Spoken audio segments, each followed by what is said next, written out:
Jumpa lagi bersama saya Al Pratama di channel TJ44. Ya, sebelum kita lanjut membaca Intan part 4 ini, bantu tekan tombol subscribe lalu like video ini serta share ke sosial media teman-teman agar saya selalu semangat untuk mengupload cerita-cerita lain selanjutnya. Jika sudah, terima kasih. Serta saya doakan semoga teman-teman sehat selalu dan diberi rezeki yang berlimpah. Amin. Maret 2002, 5 pekan sebelum kelulusan. Selama beberapa minggu terakhir sebelum kelulusan, aku dan Mbak Intan kerap mendapatkan kesempatan untuk berdua. Selain karena Bu Lastri dan Pak Lihari yang akhir-akhir ini sering berpergian, kami juga sengaja pergi ke Argomunu untuk mendapatkan situasi yang lebih baik. Seperti hari ini, ketika kami lagi-lagi hanya berdua saja di rumah. Kamu sudah sangat sering ya, ujarku. Mbak Intan mengangguk. Lalu, aku belum pernah loh melihatnya, Mbak, jawabku. Kok rasanya tidak adil ya? Mbak Intan tertawa. Bukankah kamu sudah pernah melihatnya, bahkan juga menginginkannya?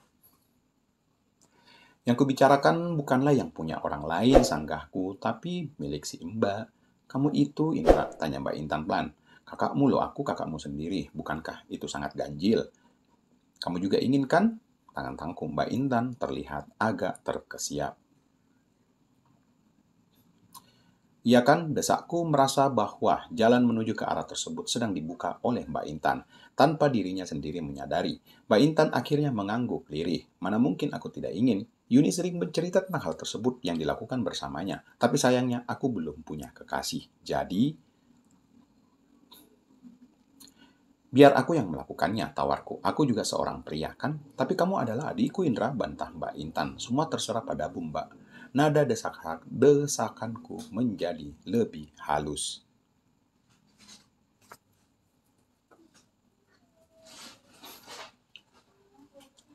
Dan ya, seperti biasa, sebelum kita lanjut, ya subscribe dulu ya, karena subscribe itu gratis teman-teman ya. Mohon subscribe agar channel ini semakin berkembang, agar channel ini juga ya semakin banyak dikenal sama para pembaca lainnya yang belum sempat mendapatkan channel ini. Terdengar suara pintu utama rumah yang dibuka, disusul sapaan salam seorang pria dan wanita dewasa. Bulim dan Pak Lik pulang, ujar Mbak Intan, sambil bergegas bangkit kemudian merapikan diri. Aku menyadari situasi, maka aku pun berseru menjawab sapaan salam Buli Lastri dan Pak Lik Hari.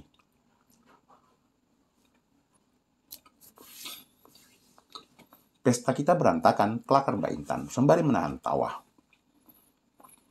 Akhir Mei 2002, rasanya tak perlu kuceritakan di sini soal Eptanas yang kami lakoni. Yang pasti aku dan Mbak Intan lulus dari sekolah masing-masing.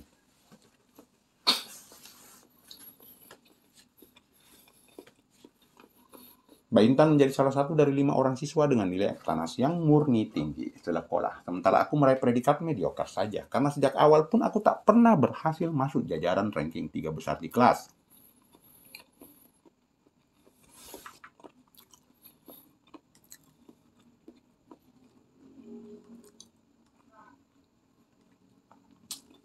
Aku cukup gembira dengan fakta itu karena aku merasa memiliki semacam tanggung jawab moral kepada beliau-beliau yang telah membiayai hidup dan studi kami selama ini. Ya, sejak sebelum balita kehidupanku dan Mbak Intan memang diurusi oleh paman dan bibiku tersebut.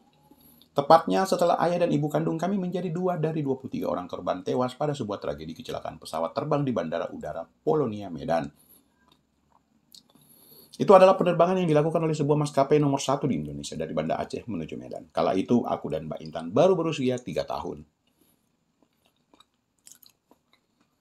Kami mendadak jadi sebatang kara, karena kedua orang tua kami masing-masing merupakan anak tunggal dan yatim piatu. Kami tidak mempunyai kakek dan nenek dari garis keluarga manapun karena mereka sudah tiada sebelum kami hadir di dunia.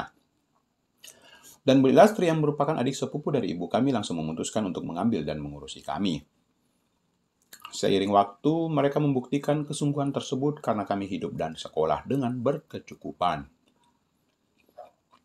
Jalan hidupku dan Mbak Intan memang unik. Kami terlahir dari sepasang orang tua yang berasal dari Tatar Sunda namun dilahirkan di Banda Aceh.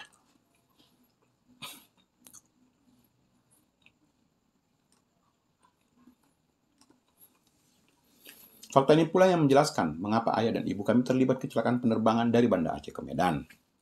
Lalu sisa hidup kami berlangsung di Kabupaten Ngawi, Jawa Timur bersama Bu Lastri dan Pak Lihari, membuatku dan Mbak Intan secara alamiah menanggalkan atribut kesundaan kami.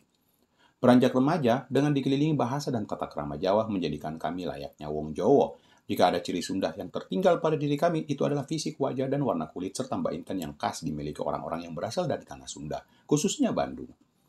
Ciri fisik yang membuat kami seolah menjadi anomali bahkan sering dikira wisatawan oleh mereka yang tak mengenal kami. Rasanya cukup bagiku untuk menjelaskan perihal asal-usul kami, saatnya kembali pada kisah teraktual. Kisah yang terjadi pada suatu malam di bulan Mei 2002. Kisah yang kualami setibanya di rumah, sepulang dari acara perpisahan sekolah. Sudah lewat tengah malam ketika aku tiba di rumah, baru pulang, tanya Buli Astri saat keluar dari kamar tidurnya. Iya Buli, jawabku. Jelas terlihat jika beliau sudah sempat tertidur, tapi mungkin terbangun akibat mendengar suara pintu utama rumah yang dibuka seseorang. Maafkan jika aku mengganggu tidur Buli. Tidak apa-apa, tangga Buli Lastri, disertai seulas senyum. Ya sudah, cepat tidur sana. Sudah lewat tengah malam. Aku mengangguk sambil berpamitan dengan isyarat. Buli Lastri pun kembali masuk ke dalam kamarnya. Aku naik ke lantai atas di mana terletak kamarku juga kamar tidur Mbak Intan. Ternyata ia sudah kembali ke rumah lebih dulu daripadaku. Aku dapat menebaknya dari lampu kamarnya yang menyala. Itu adalah tanda bahwa kakakku berada di dalam kamar karena ia sangat terbiasa mematikannya. Aku masuk kamar dan mengganti pakaian formal yang tadi kukenakan di acara perpisahan dengan busana sederhana untuk tidur. Setelah selesai, aku naik ke atas tempat tidur dan membaringkan badan dengan posisi telentang, menatap langit-langit kamar. Mencoba untuk segera tidur seperti yang tadi disarankan oleh Bulik Lastri. Setengah jam kemudian, aku belum juga bisa memejamkan mata. Aneh, padahal rumah dan suasana di sekitar sudah sangat sepi, mengingat malam yang sudah sangat larut, bahkan hari pun sudah berganti.